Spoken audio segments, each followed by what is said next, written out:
and Cheryl, Cheryl and Carol, Carol and Cheryl. Welcome back to Conversations with Carol and Cheryl. Hey, Cheryl. Hey, Carol, how are you? Good. So today we have a special episode. My daughter, Mary, will be joining us. She currently goes to a state college, and she's going to give us some advice for moms who are sending their daughters off to college for the first time. So Mary's in her second year and has many lessons learned. We will bring her back in future episodes. So I would like to introduce Mary. Hi, Mary. Thanks for joining us. Hey, guys. How are you doing? Good. How you doing, Mary? I'm doing all right. So a little bit of background about myself. I go to a pretty big school, about 20,000 undergraduate students. I'm in a sorority and I'm on the club swim team. So I'm involved in lots of events, and I actually just finished my second year. When we first dropped you off at college almost 3 years ago, the first day we did the loading the van, the unloading the van, we had lunch, we hugged, we cried, we laughed. What happened that first day? A while ago, so it's all just a blur, as the first week of college usually is for most. But the first day, I think, was mostly just about getting settled in. You meet with your RAs, you kind of learn about the dorms and some of the policies on campus. But it really just feels like you're dropped off for summer camp. The first day, I just remember feeling like it doesn't feel like I'll be living here for a while. Like it just feels like a vacation. When did it sink in that you were, oh, God, I'm here to stay? It probably takes a while. I would say maybe like a month to just like really be adjusted. And then, it's really your territory after that. It's like it's your dorm. So what is an RA? So an RA is your resident assistant, and they're kind of there to just enforce the rules, make everything run smoothly. If there's a conflict or anything like that, they're just the ones that get involved. But typically they're only maybe like 2 years older than you. Sometimes they're just a grade above you. So if you're entering as a freshman, your RA could be a sophomore. Do they live there in the dorm? Yeah, so the RAs live there. Typically they have their own room. I think it's different per colleges. I think some have their own floor, things like that. But where I stayed, the RAs just had a single room. So they go to school there. How do they get the job? Do you know? Not to get sidetracked, but I was just curious. How do they become an RA? So I actually had a friend that was an RA this past year. He ended up getting fired halfway through the year. But I learned a little bit more about the RA process after befriending this person. Basically, you apply for it. You have to go to a lot of different meetings and things like that, just dealing with a lot of mental health things, because that's one of the topics that you deal with as an RA. So it's a lot of seminars and trainings, and then a lot of meetings that they have to do. And then eventually, the start of the year, they move in and they help the process go a little bit smoother. So I think it's just an application process overall to become an RA. So did you feel like your RA was a resource that you could actually go to and somebody that would help you? Or was it somebody that you didn't want in the dorm because you wanted to drink and have boys over and have parties and stuff? I think most people view the RA as they view the police, maybe. Like, if something really bad happens, it's good to have them there. But if, maybe something a little bad is happening, you don't want them there. So I think it kind of just depends what's going on. If during the week when you're just going to class, I think the general attitude is whatever, it's just the RA. But on the weekends, if you're in the dorm, someone will shout down the hall, the RA's coming, they're doing rounds and stuff. So in that moment, you kind of view them as like someone you don't really want to be around. Like you guys are prisoners in general pop. Yeah. Yeah, except the conditions are worse in dorms. So that first week, there was an agenda set up for you. You had to go to all these activities. You're really tired. You don't Yeah. around people. So how did you overcome that? So every single day there's a list of activities. Some are optional, some you have to go to. I personally saw all of the activities as optional. I picked and choose which one I would go to, but it's a really good time to meet people in your hall. I think a good thing about having co-ed halls is that those relationships kind of form anyway. You know, your roommate is talking to some boy down the hall, so you all hang out with his roommate and his roommate's friend. It's a good way to make friends, I think, in a co-ed dorm. But the section of my hall that I lived in was just girls. So I think going to those events is important in the beginning just to meet the people in your hall. You know, you're not going to be friends with all of them, but at least meeting some of them and the majority of them, everyone's going to have a good attitude and be nice during that first week. Good to know who you want to hang out with and who you want to avoid. Yeah, I'd say there isn't really. I mean, it takes a while for there to be like some notorious person in the dorms because that first week you're just thinking, oh, does anyone think I look weird? You're just there to make a first impression. So I don't think there's not really someone being mean to other people quite yet or like gossiping just because, you know, you're just meeting each other and everyone's so focused on themselves and how they appear. So I think everyone is a little self-conscious rather than kind of attacking towards other people, especially that first week. So tell us about your friends. Were you able to make friends quickly? Did you have a lot of friends? Did that prove to be useful later in the second year? So I'd say looking back at some of the friends I had the first week of college, I'm definitely still friends with some of them. But going to a high school where 50 people from my graduating class came to the same college as me, it wasn't too difficult to at least make a lot of acquaintances the first week because, you know, your friend from high school has their own roommates in their whole hall and you can go socialize with them and stuff like that. So I'd say the first week, it doesn't really, I think everyone has good acquaintances, but that first week doesn't really impact your friends throughout your whole college experience.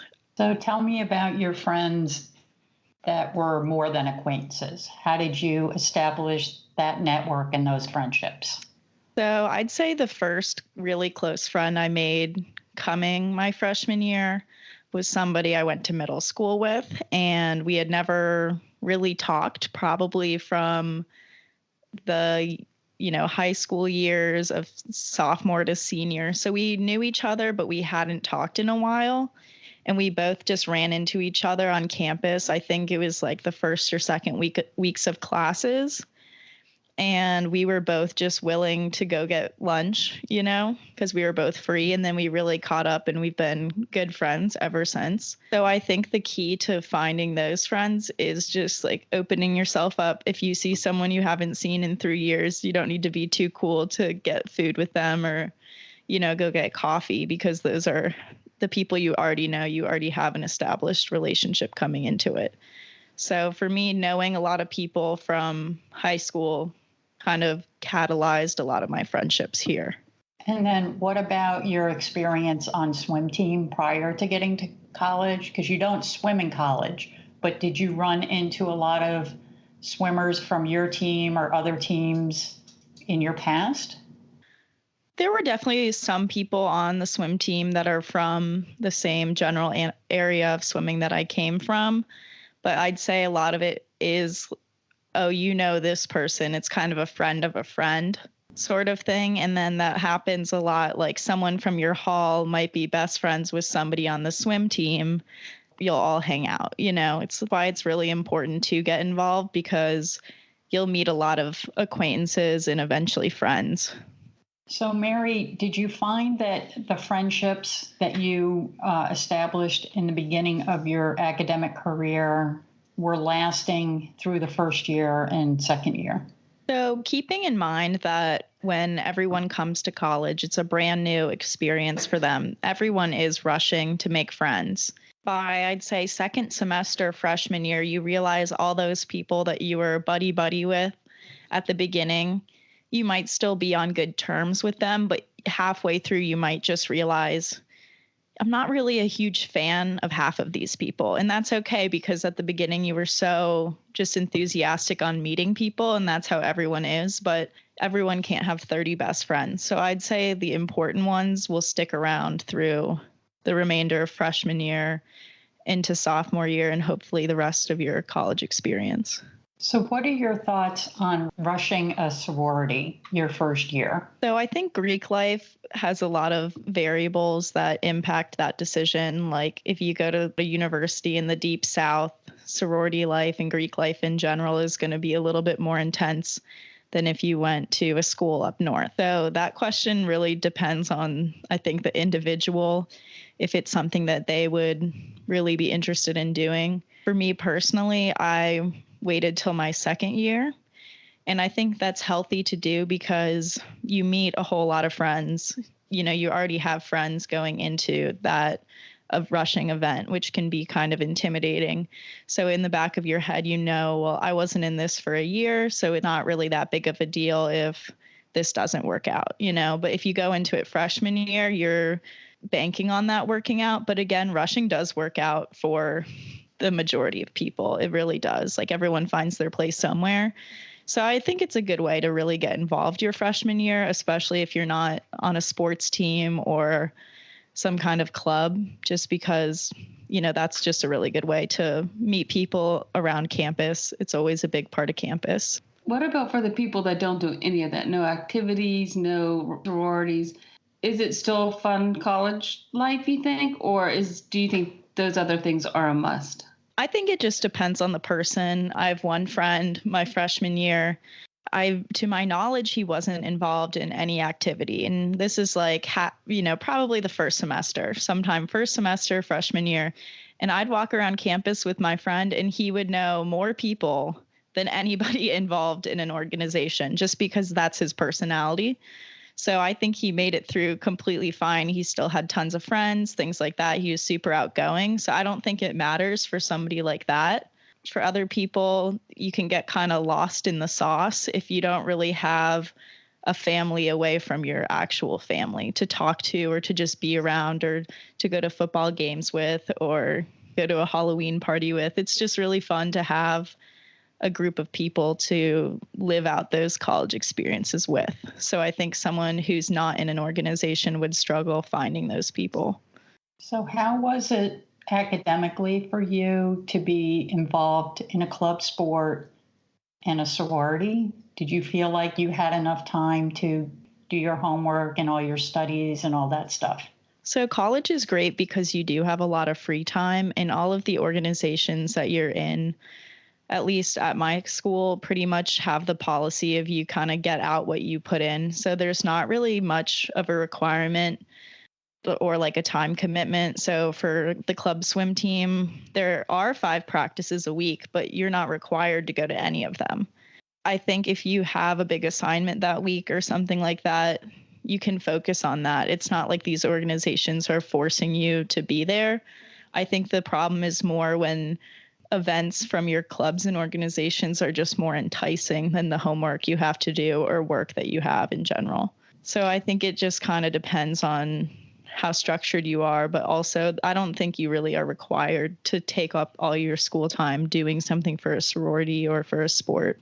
What are the other benefits of joining a sorority besides making friends? Is it a good networking?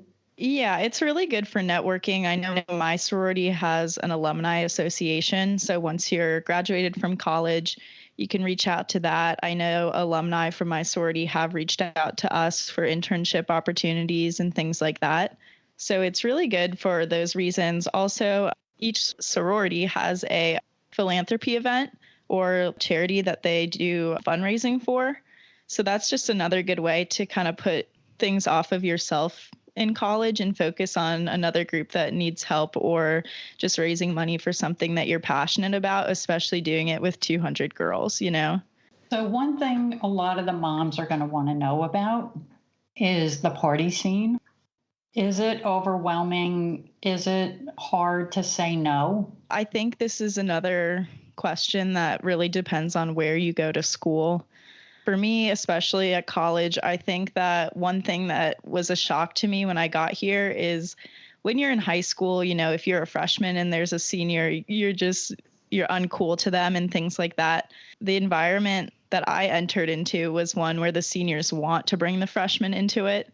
That's kind of fun when you get here, but it also can be dangerous. These people are just thinking, oh, you just got to college. I'm so excited for you.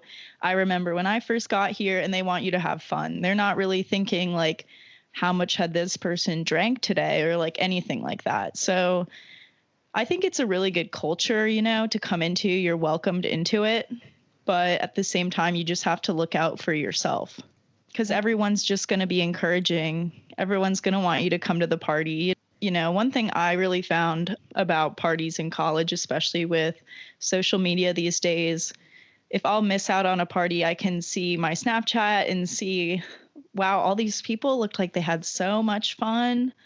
And then I can be at a similar party the next week, and the most fun people are having is when they're on their phones recording something. I think that's important to know. Like, you're not really missing out on that much. It might just seem like you are from social media, but people act like they're having the most fun when they're on video. So I think that's important to know. You'll have like FOMO, fear of missing out, looking at these like party videos or something, but you should just know that it's not really that fun. It's overrated. Yeah. So just, if you have something to do, homework or something, then just do that, because there's always another party, and you're really not missing out on that much. What advice do you have for students on developing friendships and burning bridges? So as we talked about earlier, you're going to be really anxious to make a lot of friends when you get here, and you will have a lot of friends. And I did say it's okay to come to that realization that maybe you don't like so many of them, and that not that you hate them, but just that you want different people in your circle of actual friends. But I think at the same time, it's really important not to burn any bridges with people that you decide aren't going to be in your circle. Because for me, for example, I rushed a sorority as a sophomore. So if I had some sort of altercation with somebody my freshman year, and then they're in my sorority the next year, that would just cause a problem. And then also, like I said, my school is 20,000 undergrad, which seems big, but I'm halfway through and I feel like I know everyone. So you're going to end up sitting next to someone that you didn't think you would know, or that you didn't think you would have had a previous like relationship with. For me, there's this one girl, I think I run into her like 6 times a semester, and I always say hi to her and we always talk, and we just had a ride home from a break last year together. And someone in my sorority is her best friend. So there's just random people that pop up that keep popping up. So it's just important not to burn bridges, just to make things smoother. You don't really know who's going to be in your class or your sorority or your club, or who's going to date your friend, So it's just really good to pick who you want really in your life and pick those people to hang out with, but you don't really need to cause drama or burn any bridges with someone over something kind of stupid, because you'll probably run into them again. You'll be stuck in the car with them, back seat. So do you have an example of a burned bridge that went wrong? So for my sorority, we have things called date functions. So every semester, sometimes twice a semester, it's just a time where you can get dressed up and it's like a formal party. I wasn't talking to any boys at this time, so I invited this girl from my physics class to come with. Just a lot of times girls will just invite their friends if they don't want to deal with a boy. I was in that scenario. So the girl I brought is not in my sorority, but I said, hey, you might know this girl. She's in my sorority and she went to your high school. And she said, yeah, I have a restraining order on her. And I said, why? And we're getting ready. We're about to go to this girl's friend's house. So the probability of her being there is high. And I'm just in my head like, what am I about to walk into? So what happened was, back in high school, these girls were friends. Someone stole someone's boyfriend, and then at a party, they got into it.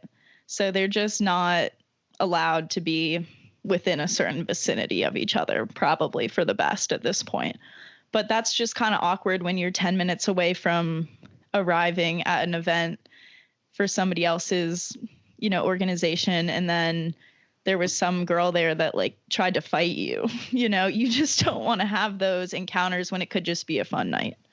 So that's really good advice about burning bridges. Do you have any boy advice? So I would say having an older brother made me pretty slick with the boys. And I think it's important to remember that they are boys in college. If you're an 8th grade girl, you think of a college boy as, wow, he's a man. But you get here and you're like, I don't know how you made it past the 10th grade. So they really are boys. You have to keep that in mind. The boys are slick. They kind of know all the tricks in the book. I don't like to stereotype, but I'd say the frat boys are the worst in the game. Like what kind of tricks? They'll, hey, you want to come back after the party and just hang out because my roommate? I think freshman year I was like, yeah, let's all hang out after the party. And then you get there and no one's home. So then you're like, okay, I'm actually going to go back to my friend's house, and then it kind of, and you're like, I thought they wanted to hang out. So you got to realize that like they're going to say anything just to get you back. Mm-hmm. You know what I mean? Yeah. A lot of times guys throw parties, and when the girls come to their parties, they don't want other boys there because they want their friends to have the girls around, They want a good ratio of boys to girls.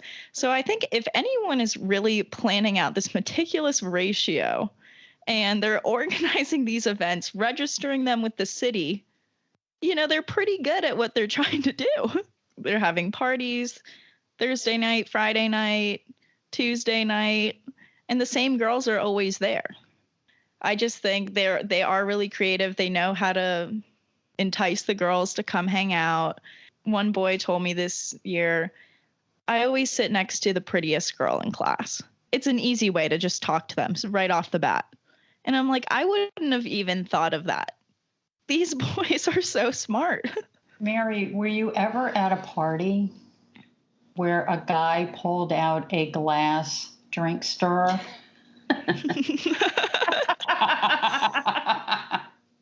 You'd say that guy's got game. Actually, yes. It was this older guy. He kind of looked like your ex-husband. Talk about restraining orders. You can't go near the fraternity girls. I think it's great. That's a whole fun part of college. Meeting guy friends, having girlfriends. I do have some really good guy friends here. There's always going to be those people, but I'd say the majority of the guys, they don't really care about your personality. They don't really care where you're from. They just care about where they can put their member. Mm-hmm. So, Mary, we're coming to the end of our time. All right. What advice do you have for moms who are sending these daughters off in September?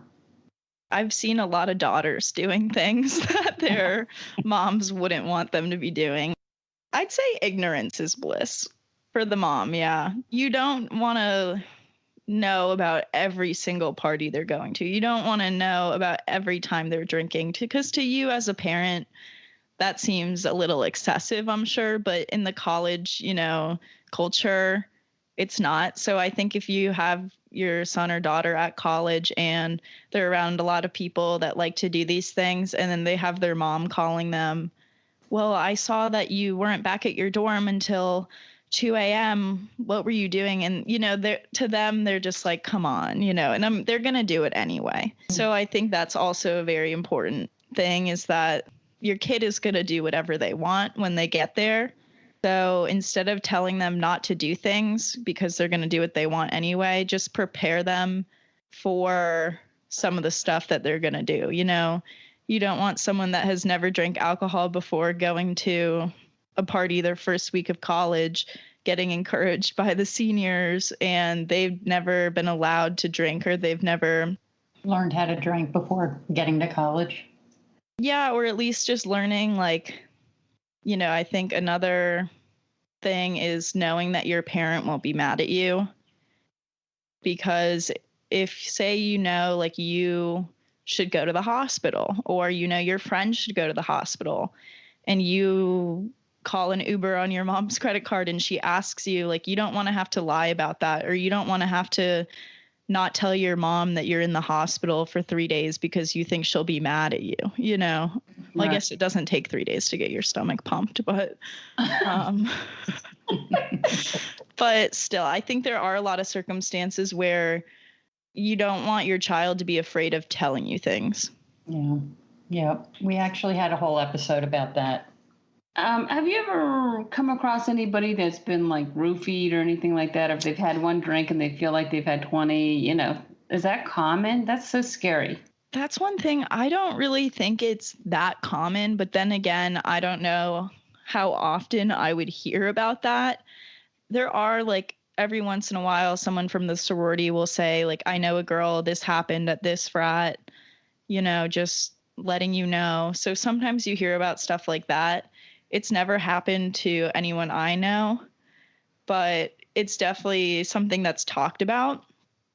Okay. I think that it kind of depends where you go to school, what kind of guys you're partying with, things like that. But at least where I go, it's really not super common.